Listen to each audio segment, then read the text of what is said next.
Hello, folks! Welcome to another episode of Let's Play Minecraft Resonant Rise. I'm your host, Kieran Dave, creator of the Resonant Rise mod pack and co-maintainer. And sorry that my episode's a little late this week, but I've been working on something pretty... Ow, wow, stupid chair. Pretty exciting, and not just in the build, but actually...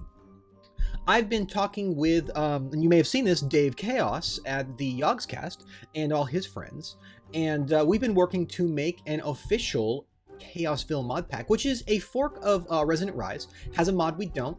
We're just going together. We're kind of we have to kind of make sure that all the permissions that we have are valid for doing that. I think they are. I think it won't be a problem. But I'm looking forward to basically letting everybody play the same mod pack that Dave Chaos is playing. This in no way, by the way, means that we are becoming part of Yogscast or anything like that. They just recognize that we do good work. We recognize that in general, we're all fans of everything that they do over there. I think that they do great content, and I aspire to be half as good as what Dave Chaos and what Gar, what Delta Squid is doing. I think I have a lot to learn from them. So, as YouTubers. So I'm very happy that they've recognized our work as mod packers and they're letting us help them out. And in return, you know, we get them mentioning us. So we've definitely seen an uptick in users. It's fantastic. Oh, I should turn this on so that Sace knows I'm recording. Hi, Sace. Yeah, look at that. Recording light. So this episode, I don't have a ton of time. I'm actually quite busy on the mod pack and quite busy at work. However, I do think I have time to do a couple quick things on camera. I really do enjoy cutting these episodes, so I'm not going to deny myself. Sace, I didn't actually type anything. How did you do that? That is... I mean, that's weird.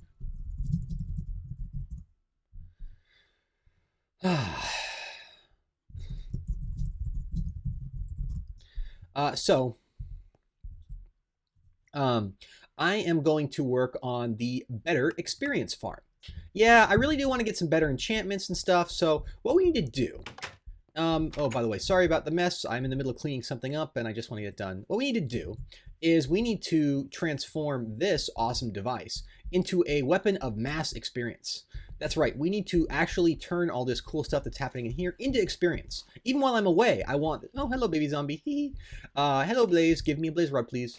We want to turn these into experience as well.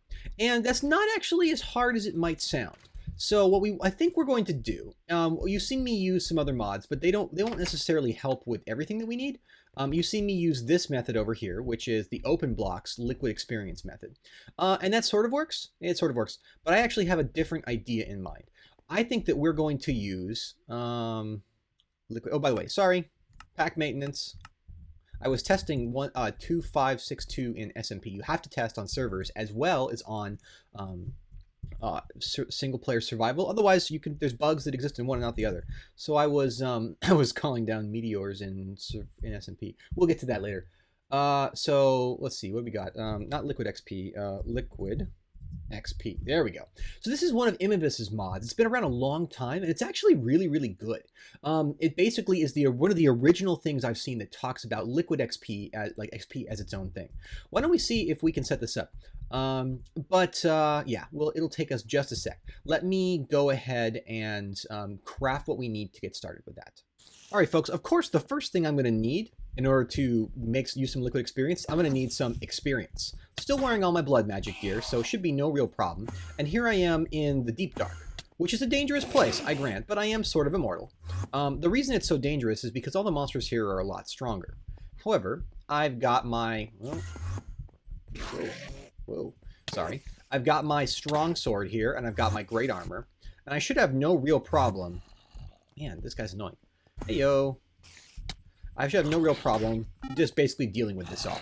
I'm just going to go ahead and kill a bunch of monsters and get a little bit more experience before we continue with the episode, because I will need at least a few levels, and this is probably one of the better places to get it. All right, folks. So I think I have the levels now. So let's go ahead and do this. I made a Liquid XP absorber, which, as you can see, is pretty simple to craft. We can plonk it down next to any tank. Any tank will do, but we'll use the open block ones. And then you stand on top of it, not unlike the regular, or I shouldn't say regular, but open blocks Liquid XP setup. And I also had a little bit extra in this tank here. And as you can see, we now have a nice supply of this Liquid XP, of which we just really need a single bucket to get started with the next piece. So what we really want to do here is we want to get the Liquid XP because we want to make the catalyzer. The catalyzer is a pretty cool block that makes nearby enemies that die as if a player had touched them. So basically it just kind of gives them a phantom 0 damage tap as if there were a player, and boom, you have basically a free XP dropping even though the player didn't kill them. There's other ways we could do this. For example, we could use enchanting turtles, but I think this way is a little bit more fun, and you'll see why in a sec. So can we get, yeah, we have a bucket. All right, so let's go ahead and put this in the system. So this is the next big plan that we should have, is that we want to go ahead and toss this in, and we want to make the catalyzer like so, which is, it's not inexpensive. So, I mean, beware. Now, the thing about this is that if we just go ahead and walk up here, right, and go up here, if I were to just go ahead and put it down, you would see, whoa, you would see that it doesn't have any real effect. They aren't suddenly dying and getting all these things. That's because this thing actually needs a small supply of Liquid XP to do its work. So here's our problem, right? What we want to do is we want to make Liquid XP, and we want to get it up there. But I don't necessarily want to put a whole bunch of pipes and stuff on top of there. I think I'm going to rebuild it, and we sort of want to do things a little differently. So what I'm thinking I'm going to do really quick is maybe stretch out another mod that's relatively new to the Resonant Rise mod pack, but one I've been pretty excited about. Let's see, so we can do the remote IO. So remote IO, if this ever catches up. So the remote IO here is a pretty fun mod that basically lets you build a whole bunch of really useful stuff, not the least of which is a whole bunch of stuff involving the ability to move things like wirelessly, like move objects. So you can see it's a pretty expensive thing. However, I believe I have a few IO blocks that I was playing with earlier. Yeah, we have 2. That should actually be perfect. And I think I even have an IO linker. Do I not have one on me? Maybe I have it in my tool bag. But if not, I can make it. But this mod's pretty expensive. I do have one right here. As you can see, this thing is quite expensive as well. Everything involves ender pearls. Everything's pretty expensive. So it's not a mod that you enter in early game, but it is very powerful because it allows you to basically do a ton of Tesseract-like stuff. And I have a bunch of these blank upgrades. So what we'd like to do is, I think, link this block up to, well, I don't know. Why don't we go ahead and I'll put it somewhere that's convenient. But what we need to do is basically have this block and have it connected to our supply of liquid experience, because we really do want to basically, you know what we could do? I could hide it back in here. So this is like my secret access area. It's just the back side of my ME wall. It's just where a bunch of the cables go, where I have a little access hatch. But it probably would make sense for me to just build a little bit more. Check this out. This stuff works even. Yeah, it's so cool. It's pretty useful. It works even on dirt, which is actually so it's super good for just charging through stuff. Yeah. So why don't I quickly go ahead and make a little bit of room here, and I will go ahead and move things out, and just I'm gonna make a I need to make a IO bay, I think, and a fluid storage cell for Liquid XP. So let me do that really fast, and then I'll be back and we'll start making room for this, because we really don't need a lot of room. We just want a little tiny bit of room to do our work. All right, folks. So I think I got everything I need. Well, most of it anyways. We'll finish it up. This is where I think we're going to put it. Man, we'll replace that hole in the roof later. But yeah, we're just going to go ahead and kind of cut in here. And I think there's an ME cable right over, a cable drop right over there. Yeah, so no problem. We can just kind of run this over here. Eventually we'll clean it all up. I think that should be good. Yeah, no problem. Oh, a little bit flighty. A little bit flighty. Right, so the first thing we're going to want to do here is put down one of these IO blocks. Now, these IO blocks by themselves can't do very much. They do need upgrades. I have taken the liberty of preparing a fluid upgrade, since that's what we're most interested in. Now, if we were to go ahead and try and move this, we would first click this and say, you must select the block to link with first. So we got to run upstairs. Let me go ahead and grab my sigil of air so this goes fast. And you'll see another block up here as I'm getting ready. I'm just kind of putting everything down. Don't worry about it. This is the catalyzer. You're going to see a block up there. So let's just go ahead and say, begin the linking process. Now, the problem here is that, of course, we're going kind of far. It probably won't work, right? Because the remote I/O is not like magical infinite distance. It's not like a tesseract. It says, check to ensure the block is in range, right? So that's obviously not going to work. Now, I think that if we do a T2 range upgrade, there are multiple. There's T1, T2, T3, and then the incredible T4 upgrade. I think that actually is enough to get us the distance, if my math is correct. If not, then I can just go ahead and build another one because they all add up together. Or I could even build a T3, which really should do it for us. All right, so let's go ahead and click this one. This is our catalyzer. And we can hop over here. By the way, you notice that I'm not moving so weirdly? The Blood Magic updated. We got a new version of Blood Magic, and it changed a bunch of stuff about how haste works. Interesting. I guess I'll need to build another range upgrade. No problem, though. No problem. I can easily make that work. One sec. All right. Well, and with the additional range upgrade, there we go. It's linked now. So now, there's nothing magical or special about this block as it stands right now, except that, of course, it is fluid linked and it's side linked to the LXP catalyzer up there. So as a temporary measure, why don't we go ahead and run some of this stuff over here? Ta-da! And what we can do is just drain the last bit of this out. So if I go ahead and grab a trusty wrench, like say this. Why haven't I made an Omni wrench yet? I'm supposed to be all awesome and cool and stuff. Okay, like so. And then of course we want to go ahead and put one of these in because we're cool that way. Toss in the servo, and we're just going to say ignore redstone. So now, as you can see, it is flowing away, and it will be flowing. Almost all of it will flow out into the LXP catalyzer up there. Whoa, I went a little bit too far. So now, if we watch for just a moment, we'll see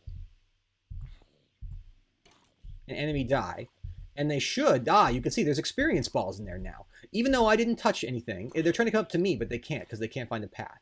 But yeah, so now what we need to do is go ahead and link the next device, which is this. Whoa, I guess there's a there's a blaze that got free there. Probably should get away, and he'll just end up dying in the field anyways. But let's go ahead and lay down the next piece, which is an LXP, I guess LXP collector. Let's see, there it is. This thing is the thing that actually, that actually does the magic of picking up nearby XP balls. It is just actually a pretty simple block overall. Let me go ahead and connect this real fast. And there we go. Upgrades and boom.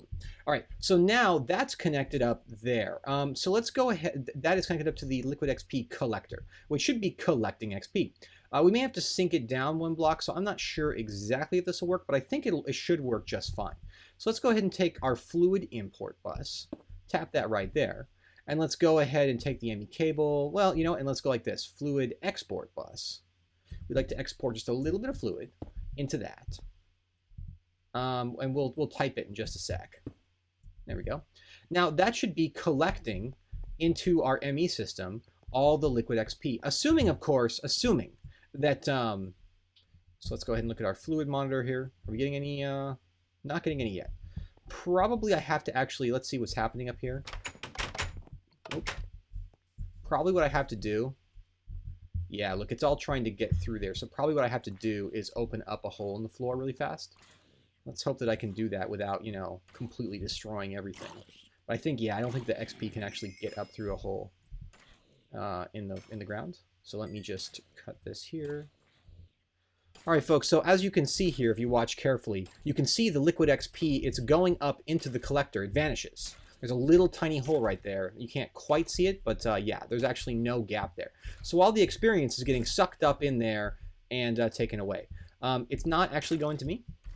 So that should mean now that we are getting Liquid XP in our system, because I did go ahead and make a typed cell. And as you can see, we're already starting to get Liquid XP. How perfect is that? Right. So what that means is that we are now collecting a form of Liquid XP. So what I should probably do is grab my wrench and reverse the flow of this so that it's actually going back in. Yeah, like that. I'm not sure if this stuff actually got anything, but let's go ahead and break these now that they should be gone. And we should be able to, in a few moments, actually fill up a whole... we should be able to fill up a whole bucket and actually start exporting Liquid XP into this. I'm not sure if we're just out. Maybe it just got rid of it. That would be kind of lame. But yeah, give me just a sec to go ahead and we'll get the next pieces of this going. It should just take a few minutes to build up the Liquid XP that we need. All right, folks, I've got a few buckets of Liquid XP in my inventory, which is getting pretty important because we're going to need a bunch of it right now. And as you can see, I've already got a few buckets and we're gaining more. Basically, every time some monsters spawn up there, I will get a few more as they die. I also get the liquid life, so that's fantastic. The next thing we're going to need to do is to start to actually make some... why is it that whenever I start recording, NEI refuses to sync? There we go. We need an LXP catalyzer. I'm sorry, an LXP imprinter. We just had the catalyzer. This is a pretty straightforward thing, but what it will need is, of course, some bookshelves, of which we do have a lot of books sitting in our inventory. So book. Actually, you know, we have plenty of bookshelves. What are we even doing? What am I even doing? We need the LXP imprinter. The first thing we're going to need is one of these empty medallions. Now, I'm going to make 2 of these because you'll see that they're useful in a couple different ways. But we're going to need this imprinter first. So let's go ahead and make one of these. Toss that in, and then go ahead and we should be able to make everything except for the actual medallion. Now, the LXP imprinter is not the most complicated block in the world. And by the way, I'm going to automate this off camera. I'm just going to show you the process, and then we'll go through I'll go through the relatively simple step of automating it pretty much off camera. So let's just go ahead and break this for a moment. No problem. And let's put the LXP imprinter here. And then I can do a fluid export bus, because this guy consumes LXP. And of course, we need to tell this device, please use LXP, and we can have it output. Well, that should be plenty. It should start to immediately fill up with the LXP that we need. I guess we could set it to moving to, yeah, that seems like plenty. It's pretty expensive though. Man, it's a lot of power. Okay, well, let's just stick with this for now. So what we can do is tell this, hey, I want to get like a level, I don't know, 15 enchantment. For a level 15 enchantment, I need a level 15 medallion. So let's see if this will start to work. And as you can see, it begins to suck up, and it's not going to actually be able to get enough XP. But as we go here, we're gradually getting enough that it will be able to get things. So as you can see, we had about 3 buckets, so we're going to have to wait. But that's going to actually produce the stuff that we need to do the enchantment process. So let me go ahead and make the LXP auto enchanter, which is, let's see, let's just do the LXP... right up here, right? The actual enchanter. Oh boy, that needs 2 buckets. Well, it turns out we have exactly enough. Fair enough. Let's go ahead and toss this in there. And ta-da! It's almost like I counted out in advance. Now, of course, I'm going to have to wire this up really quick. But I was thinking of putting it right here where the old one was. And then we might actually use remote I/O to... and this will, of course, well, actually, I don't know if this needs Liquid XP. It probably doesn't, does it? No, I don't think it does. We've already put that. So we're putting that in our, yeah, so we don't. What we need to do is get books and medallions. So how's our medallion coming along? It's slowly coming along. So, but we can go ahead and get some books. And what this thing also needs is a pattern. Now, in this case, I'm going to make a gold pickaxe because gold has great, well, actually, you know what? Do we have Electron lying around? We could make a little bit, right? We could make a little bit. Let's go ahead and make a little bit of this Electron blend. It's grinding up over there. And I have 2 Electrum here. And if I were to just cook that, of course, then I would have another ingot of Electrum. Let's get some stick. Not citic, stick. And what we're going to do is we're going to make an Electrum pickaxe, which has a very, very high enchantability. Much better even than gold. It's a metallurgy tool. If I could just pick it up, if I could just get through the lag. There we go. As you can see, it has that unique look. And let's grab some books. Half of these should do. What we're going to do is we're going to ask this system to enchant based off of what's in this slot and the enchantability thereof. Now, it's not a free ride. It slowly wears down this pickaxe. But I would like to get some cool enchants for this new flux-infused pickaxe. And I think that this would be a really good way to do it. So there are 24 bookcases nearby, so the max thing that this can do is level 12. So actually, this thing that we've almost filled up is not going to be enough. I'm actually going to have to go and grab a bunch more bookcases. What am I even saying? Out of my ME system and see if we can max this out, because this thing does need a lot. And when I say a lot, I mean a massive sum of bookcases nearby, because it is pretty powerful. I guess the author, Immibis, decided that this was a good way to balance it. So anything in here? We can go ahead and break this. So now that's got 33 bookcases. Wow, this thing really needs a lot of bookcases. So I'll have to make some more, but at least we can go ahead with the level 16 thing that we're slowly cooking up right here, or level 15, because that should be, yeah, max level 17. And I'll show you how it works just as soon as it's done. And there we are. Okay, so now we have a level 15 medallion, and we can go ahead and toss that into our auto enchanter here. And boom, it happens almost instantly, and we get the medallion back. So we could actually have a few medallions in flight. And look, we got efficiency 3, which is not bad. It's not exactly what we're looking for, but not a bad thing to put on this pickaxe. So what we're going to do is I'm probably going to let this system run for a while on its own. I think what I'm going to do is tear up the floor and set up a little system, but you'll note that we used an awful lot of the durability. So we're going to have to figure out a system for repairing this that doesn't completely burn through our supply of Electrum, because that stuff is literally gold and silver. I'm thinking what I could do is maybe rig up a system using remote I/O just all throughout here, because I think this looks really cool right here. I mean, I know it's a little, some people argue this is a little cheesy, but honestly, it's pretty expensive. So if I were to, for example, maybe rig up remote I/O to talk to this, well, not this, but this, right? Is it going to go through? There we go. There's a little bit of inventory lag there. As you can see, it turns on and it begins to spin. I could probably get the system to detect when this thing is low, and then we could repair it, so I don't have to do this by hand. But and I also want to make sure that empty medallions get placed back in this machine, which can then go ahead and fill it up. So let's go ahead and make this an actual level 30 medallion, right? And then we'll leave that, and it'll, as you can see, it requires 20 buckets, so that's going to take quite a while. We would like to build up a pretty nice reserve of that stuff. So before we continue too much further with this build, there it is. I would like to go ahead and let that build up, and the next time that we come back, we'll finish this build by going through, and I'll actually do the rest of this on camera, because I know some folks like these sorts of builds on camera, and we'll see about actually setting this system up so that we can automate it. I'll make some more bookcases in the interim so that we can, of course, get to the maximum level, as this room is going to become basically solid bookcases, I think. I maybe have to make the roof nothing but bookcases to make this all work. Well, folks, I think with that, I'm going to call it an episode. I really like remote I/O. It's fun. It's costly. In a way, it feels better. By the way, I don't need this, do I? I'll leave it. In a way, it feels better to me than even Tesseracts, just because, for one, you can link to specific blocks. And now we just have those cool little blocks hiding up there. But for two, it just feels more expensive and more complicated. It doesn't involve the same number of machines as Tesseracts, but it requires It requires upgrades, it has limitations, you have to think about range, you have to think about item types, all sorts of things, which are just really cool. But we've managed to get this going.